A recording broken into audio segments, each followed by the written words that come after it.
Israel వాళ్ళ దెబ్బ ఎట్లా ఉంటుందంటే, లెబనాన్లో చీఫ్ని లేపేశారు కదా. లెబనాన్లో ఏకంగా 200 లక్షల మీద ఒకేసారి దాడి చేసి సర్వనాశనం చేసి వదిలిపెట్టారు.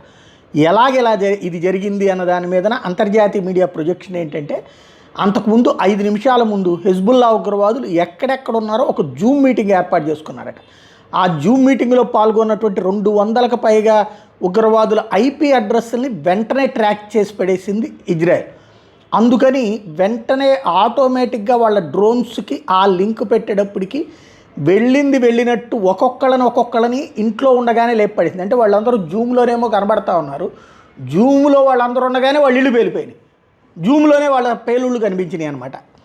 ఇజ్రాయెల్ డిఫెన్స్ ఫోర్స్ అంత యాక్టివ్గా, అంత వేగంగా, అంత యాక్యురేట్గా పనిచేస్తుంది.